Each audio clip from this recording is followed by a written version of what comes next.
brought you by Silver Pumps and Motors. Top quality और consistent performance के लिए सिर्फ सिल्वर पंप्स नाम याद रखना. బంగారం ధరలు 99,000 రూపాయల సమీపానికి చేరుతున్నాయి. హైదరాబాద్ లో 24 క్యారెట్స్ 10 గ్రామ్స్ గోల్డ్ ధర 98,550 రూపాయలు పలుకుతోంది. ఈ ఏడాది వేగంగా పెరుగుతున్న ధరలు ₹1,00,000 ధరకు దగ్గరవుతున్నాయి. ఏప్రిల్ 30న అక్షయ తృతీయ పండుగ ఎంతో దూరం లేదు. ఇంకో 10 రోజులు మాత్రమే ఉంది. ఆ రోజు బంగారం షాపులన్నీ కిటకిటలాడతాయి. ఎంతో కొంత బంగారం కొంటే లక్ష్మీదేవి అనుగ్రహం లభిస్తుందని చాలా మంది నమ్ముతూ ఉంటారు.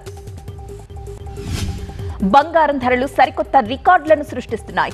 ₹1,00,000కు కేవలం 1,500 రూపాయల దూరంలో మాత్రమే బంగారం నిలిచింది. ఇక అంతర్జాతీయంగా చూసుకుంటే ట్రాయ్ ఔన్స్ బంగారం ధర $3,350 సమీపానికి చేరుకుంది. ప్రొద్దుటూరులో బంగారం వ్యాపారానికి 150 ఏళ్ల చరిత్ర ఉంది. మొదట 20 మంది స్థానికులు ఈ వ్యాపారాన్ని ప్రారంభించారు. ఇక్కడ రోజుకు 4 నుంచి 5 కోట్ల రూపాయల వరకు గోల్డ్ లావాదేవీలు జరుగుతాయి. 5,000 మందికి పైగా స్వర్ణకారులు పనిచేస్తున్నారు. 1960లో అప్పటి జనతా ప్రభుత్వం గోల్డ్ కంట్రోల్ యాక్ట్ తీసుకొచ్చింది. దీని ప్రకారం లైసెన్స్ లేకుండా ఏ ఒక్కరూ బంగారు దుకాణాలు నిర్వహించకూడదు.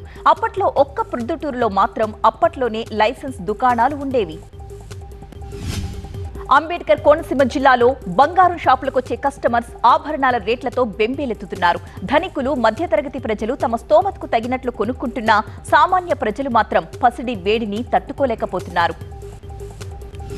కరీంనగర్లో రాజిరెడ్డి, శోభా దంపతులు 6 నెలల నుంచి కొనాలనుకుంటూ ఉండగానే రేటు అమాంతం పెరిగిపోయింది. బిడ్డ పెళ్లి కోసం కనీసం 25 తులాలైనా కొందామనుకున్నారు. చివరకు 12 తులాలతోనే సరిపెట్టుకున్నారు. రీసెంట్ గా కొన్న బంగారానికి హాల్ మార్క్ ఉంటుంది. కానీ చాలా మంది ఇళ్లలో పాత బంగారం ఉంటుంది. క్యారెట్ మీటర్ తో బంగారు నాణ్యత తెలుసుకోవచ్చు. నిమిషంలోనే ఆ ఆభరణాల్లో ఏ లోహం ఎంత శాతం ఉందో మిషన్ చెప్పేస్తుంది.